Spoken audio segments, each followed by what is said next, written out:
Olá, meus amigos, muito bom dia. Sou o Dr. Antônio Martins de Faria, sou contador, sou advogado e moro aqui em Santa Cruz do Capibaribe. Primeiro, eu quero agradecer a Deus por estar vivo e a você, meu irmão, minha irmã, meu amigo, minha amiga, que dá o seu like, seu dislike, faz seus comentários. Obrigado aos 589 inscritos, ganhei 2 essa semana. Crescimento maravilhoso. Eu espero, faça uma campanha para que seu amigo, sua amiga, sua sogra, seu sogro se inscreva no meu canal para que até o final do ano a gente ultrapassar 1.000 inscritos. Olha, muito feliz, muito obrigado a você que se inscreve no meu canal, muito obrigado mesmo. Eu quero aqui agradecer também às 30 pessoas que visualizaram o meu último vídeo, né? Uma boa visualização, eu estou muito satisfeito com isso. Hoje eu vou falar de uma situação que a gente percebe nas entrelinhas, e é difícil a gente enxergar e ler as entrelinhas. Mas, na verdade, o Brasil está sem leme, o Brasil está sem rumo, está sem governo. Não é culpa, é culpa da esquerda, não, é culpa da sociedade, da classe política muito desonesta, muito prejudicial ao povo. Vamos lá, eu não vou falar do escândalo do INSS, porque embora o assunto seja muito grave, muita água ainda irá rolar por debaixo dessa ponte, né? Eu acho que a melhor medida seria a renúncia do ministro Carlos Lupe. Ele não tem mais condições de permanecer perante o Ministério da Previdência Social, um ministério de muita importância, de um poder, de um orçamento fantástico.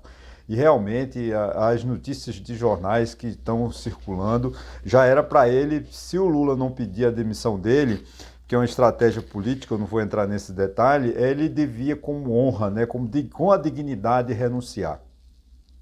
Eu acho que o PT, o governo Lula, está com medo de perder 17 votos, parece que são 17 parlamentares do PDT, não sei quantos senadores, e eu acho que era melhor perder os 513. Mas ter a honra, ter a dignidade. Realmente, esse escândalo do INSS é assustador, é preocupante, é desmoralizante. Tanto é que você vê, o Lula sumiu, né? O presidente Lula desaparece. Amanhã, 1º de maio, um dia histórico para o Partido dos Trabalhadores. Parece que não tem movimento social, porque o número de sindicalistas que acompanham o Lula está muito pouco.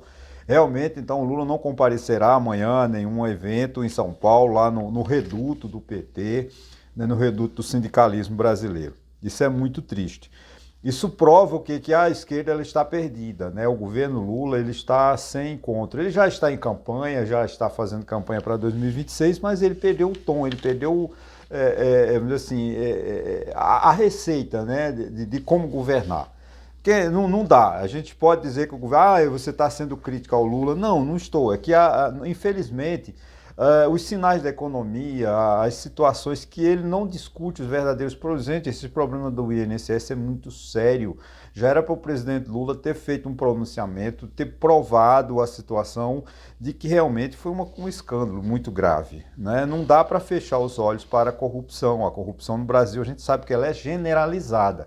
Mas é preciso que haja um mínimo de respeito às organizações, às instituições públicas, né? E está assustador. Eu acho que estamos querendo o ministro da Justiça, com todo respeito, fazendo um esforço para alterar a Constituição, para dar mais poderes à Polícia Federal, à Polícia Rodoviária Federal, para ingressar, vamos dizer assim, no combate ao crime organizado. Eu acho que isso já é tarde, já devia ter sido feito há muito mais tempo. Mas eu acho que tem que haver ainda nesse governo Lula uma campanha também de combate à corrupção, porque realmente está assustadora. Não só no governo do PT, mas estou falando nas prefeituras, nos governos estaduais, que a roubalheira é generalizada. Não é uma estrutura, a corrupção não é uma atribuição do PT. Eu quero deixar claro que o Partido dos Trabalhadores precisa de tomar uma atitude, o governo do PT precisa tomar uma atitude em combate à corrupção. Agora, são todos os governos, de direita e de esquerda. Tanto é que esse pacote da Previdência vem desde 2019 do então presidente Bolsonaro. Então, e não foi antes, não começou, toda a corrupção no Brasil não começou no governo Bolsonaro, começou com Pedro Álvares Cabral.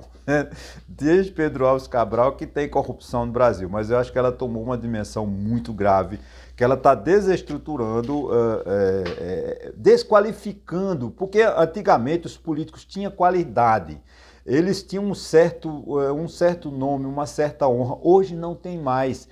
Deputados medíocres, como nós estamos vendo na Câmara, deputado que se enrola na bandeira do Brasil, mas é um hipócrita, é um cara sem caráter, sem moral, sem respeito, ele não respeita nem ele. É engraçado porque essas pessoas da direita radical no Brasil, eles acham que o anarquismo, tudo bem, é uma teoria política, um movimento social que surgiu na Europa. O anarquismo, não vou entrar em detalhe do anarquismo do ponto de vista sociológico, mas o anarquismo que esse pessoal de direita quer, contra a vacina, contra tudo que é ciência, isso não vai levar a lugar nenhum, não. Isso vai levar o país ao atraso, né? Essa é a grande verdade. Então, eu quero aqui dizer o seguinte: mais grave é a situação econômica e social do nosso país, que a gente não vê, a gente não discute, só vive discutindo questões do INSS, junção de partido, anistia de Bolsonaro. Gente, isso não leva a nada. O que nós temos que discutir é os verdadeiros problemas do país. Pois é, a gente precisa de ver, por exemplo, do ponto de vista do FMI, né, o FMI, estou lendo aqui uma notícia, que o FMI estima que o peso da dívida pública no PIB brasileiro deve aumentar de 87,3% do PIB em 2024 para 92% este ano e 96% em 2026. Gente, você tem ideia do que isso representa? Claro que há uma diferença. Se você pegar esses números, esses mesmos números que eu estou te falando, com as informações do Banco Central, há uma contradição, mas é uma contradição apenas metodológica. O FMI usa toda a dívida pública, toda a dívida do governo, e o Banco Central tira uma parte que é aqueles títulos que estão, vamos dizer assim, custodiados pelo Banco Central, que chamam as operações compromissadas, mais ou menos isso. Há uma diferença, mas na verdade o FMI está mais correto. A posição do FMI é mais correta, porque considera todo o endividamento do Estado, né? Então o Brasil hoje, meu amigo, está com 80, ou seja, em 2024 era 87%, ou seja, de cada R$100, né, você compromete 87. Cada R$100 de produção do PIB, 87 está comprometido com a dívida. Em 2024 passa 92. E em 2026, que é o ano que vem, passa para 96.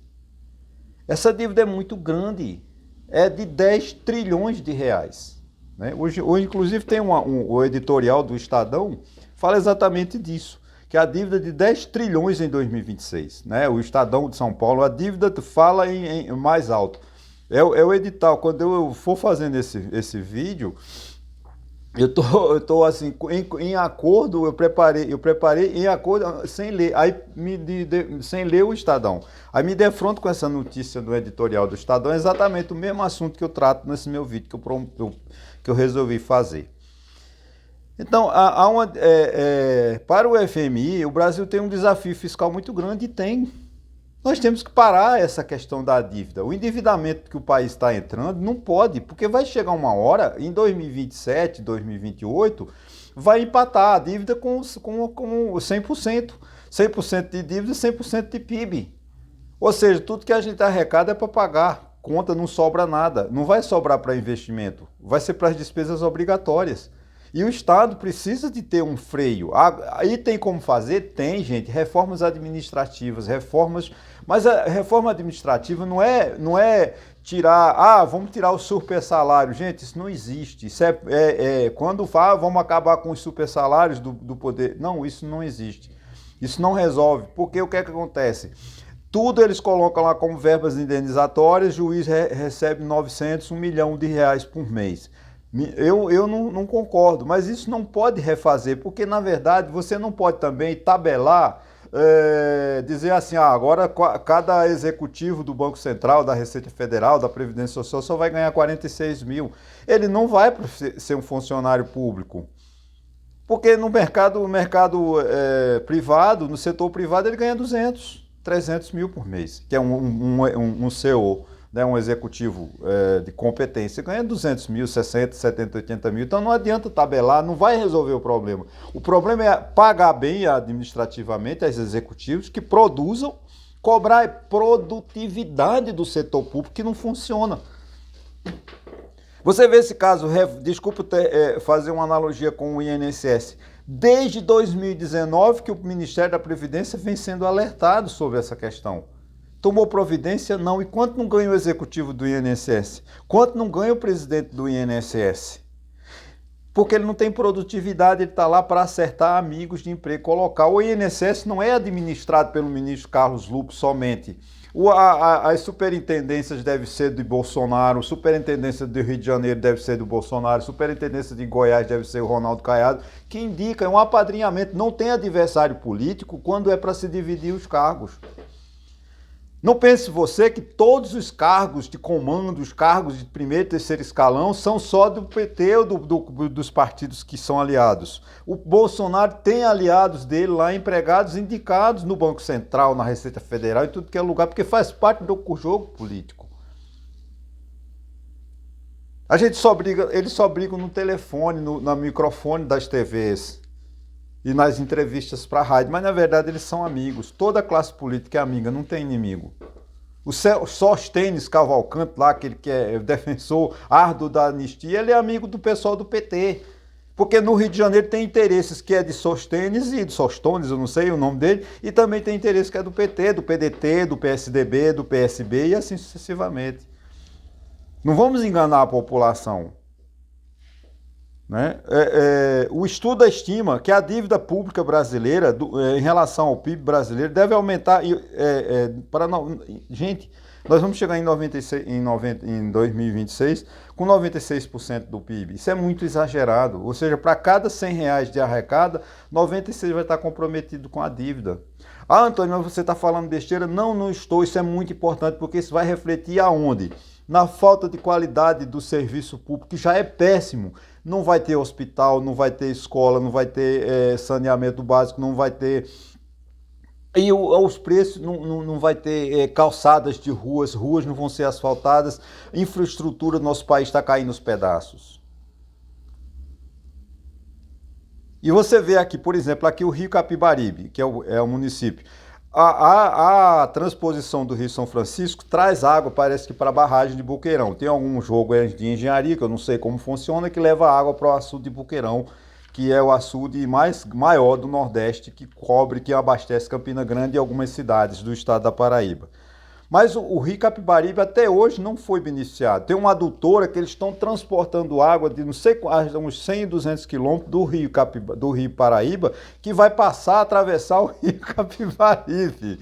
Quer dizer, não era melhor fazer um processo de engenharia que irrigasse o Rio Capibaribe? Não, porque a barragem de Jucazinho, aqui em Pernambuco, ela está com 3% de capacidade. Quer dizer, vai haver um colapso aqui, se não chover, que espero que chova maio, amanhã começa, que seja um mês chovedor, junho, para que o Rio Capibaribe possa botar enchente e abastecer Jucazinho. Se isso não ocorrer, vai ser um desastre. A Compesa vai fazer das tripas coração, como diz o outro, para abastecer a região.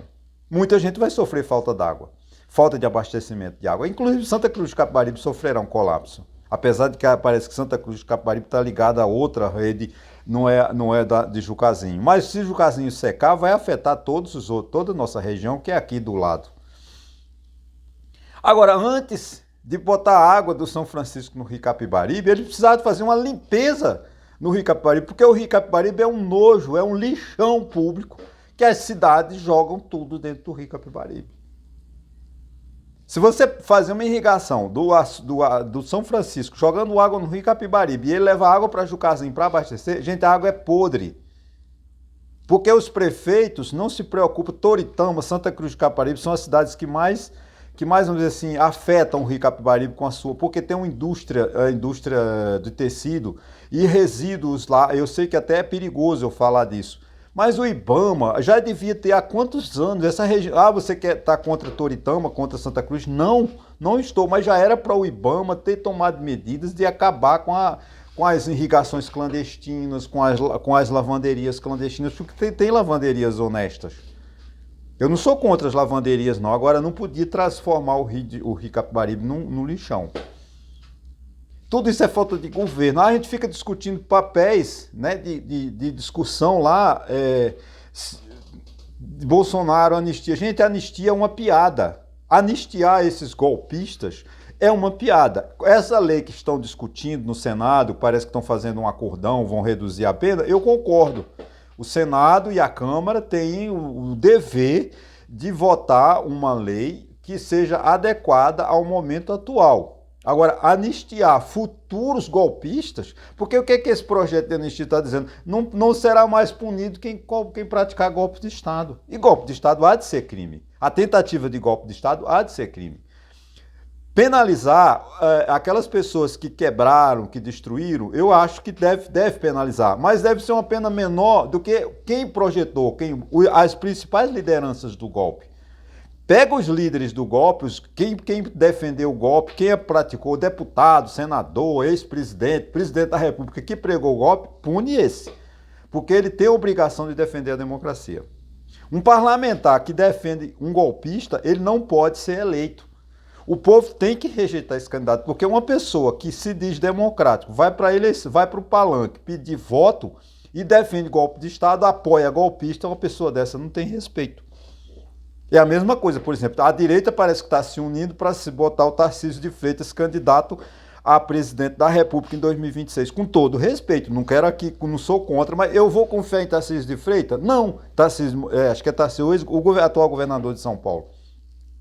Ele apoia uma pessoa, ele é padrinho político de uma pessoa, de um golpista. Mas a gente precisa discutir o país, são as coisas sérias. Nós não estamos discutindo. Os problemas da economia, gente, a dívida interna é muito alta. Você vê o ano que vem, ou esse ano, nós vamos ter 1 trilhão de dívida de juros. Só juros. O governo esse ano vai pagar 1 trilhão de reais. Gente, você tem ideia do que é isso? De juros por essa dívida. Que é de 10 trilhões. Aonde nós vamos chegar? 1 trilhão, quer dizer, você pega o orçamento de 5 trilhões, eu falei a semana passada, acho que são 5 trilhões. Você tira para pagar, sobra 4 trilhões para as despesas. Quer dizer, a Previdência já tem um déficit de 340 bilhões de reais. Onde nós vamos arrumar esse dinheiro? Mais 6 bilhões do golpe. Porque esse golpe da Previdência, de 6 bilhões de reais, o governo tem a obrigação de ressarcir, mas tira esse dinheiro nosso, ou seja, nós vamos pagar.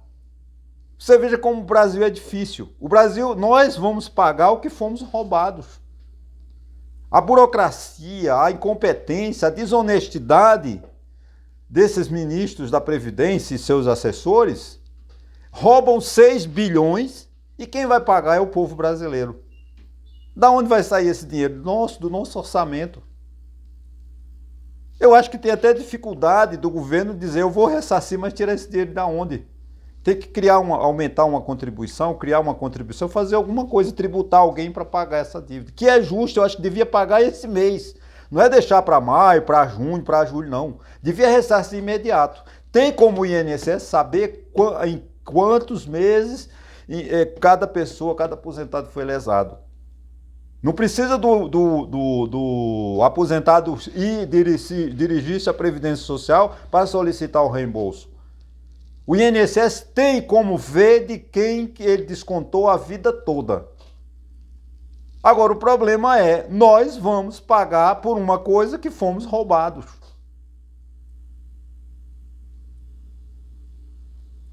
Cabe aos engenheiros do caos da Previdência Social encontrar uma solução.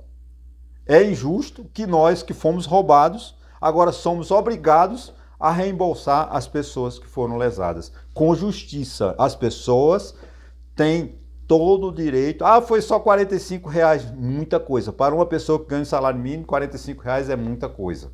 Além da desonestidade, que não se permite. O ministro da Previdência foi alertado durante muito tempo e não tomou nenhuma medida para acabar com isso. E ele sabia onde estava as falcatruas. Não vamos... teve que a Polícia Federal investigar. Não, ele sabia de onde vinha, porque era ele que autorizava o ministro do é alguém da Previdência Social que autorizava os descontos. Não foi uma coisa feita aleatoriamente, sem a anuência, sem a concordância do pessoal do topo da Previdência Social. Ele sabe disso. Então, a grande dificuldade é essa, que a gente precisa de pensar o país, que nós não estamos mais pensando. Nós estamos discutindo coisas pequenas e deixando que o país se torne ingovernável. Porque em 2027, 2028, o nosso orçamento, nossa despesa se equipara à receita, não vai sobrar as chamadas despesas discricionárias. As despesas obrigatórias, como eu já cansei de falar aqui, água, luz, telefone, salário, aposentadoria, pensão, essas despesas vão chegar a 100%. Se arrecada 100, paga-se 100. Sobra o quê? As despesas discricionárias.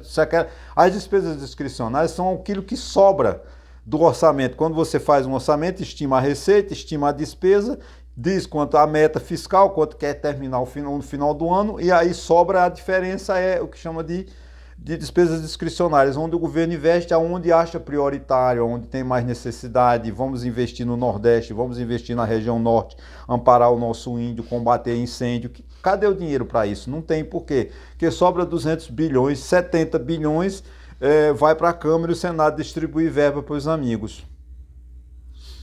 Sobra 140, né? Não, 270, 130 bilhões de reais. Aí não defende a Amazônia, não defende as fronteiras. Nossas Forças Armadas não têm equipamento para se defender. Se a gente for atacado pela Venezuela, em meia hora a gente perde a guerra. Porque você vê quando o Bolsonaro fez aquele desfile em Brasília da Marinha, que resolveu passar em frente ao Palácio do Planalto, no dia que estava assinando a lei, votando a lei que proibia o voto impresso, né? Que rejeitava a ideia do voto impresso.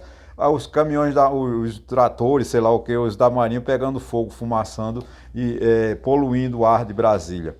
Imagine você numa guerra com um aparelho lá, um aparelho, uma arma, soltando fumaça no deserto, todo mundo sabe onde é, joga um míssil e acaba em 1 minuto. Essa é a realidade do Brasil, ninguém se discute isso.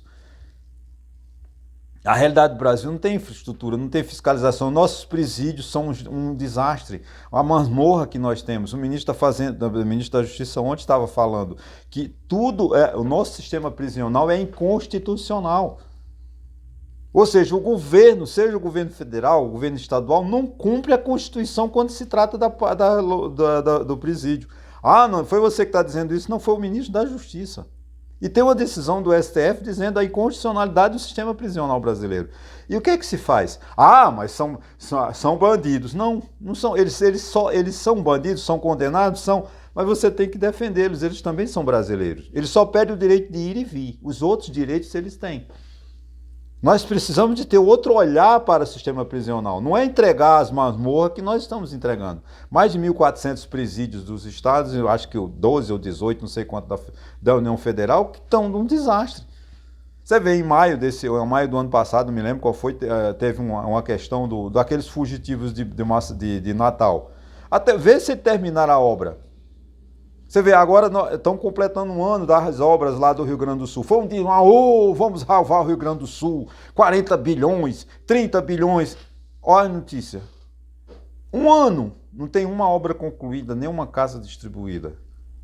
Aí quando o povo esquece, volta a eleição em 2026, ninguém vai lembrar do problema da enchente do Rio Grande do Sul. Nós não podemos aceitar isso. Nós temos que estar atentos, nós temos que cobrar dos nossos governantes políticas efetivas de defesa do país e não essa politicagem que estamos vivendo. Essa briga Bolsonaro-Lula só interessa a eles, mas não interessa a você. Não vamos discutir se a camisa da seleção brasileira é vermelha ou amarela, ou azul, que é azul, né? Não vai amarela, continua.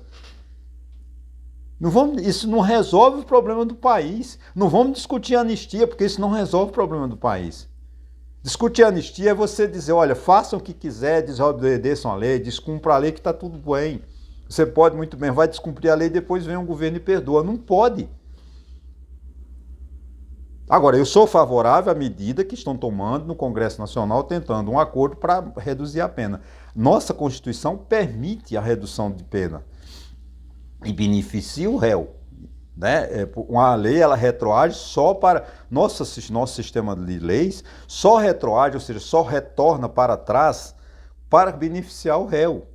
Então, toda lei votada agora pode beneficiar o réu. Agora, beneficiar um réu que ele seja uma pena menor, que ele possa voltar para casa, mas ele cumpriu a pena. E tem que haver um rigor da pena para os intelectuais, para aqueles que forjaram, para aqueles que manipularam, para aqueles que mentiram e obrigaram você a ser de direita.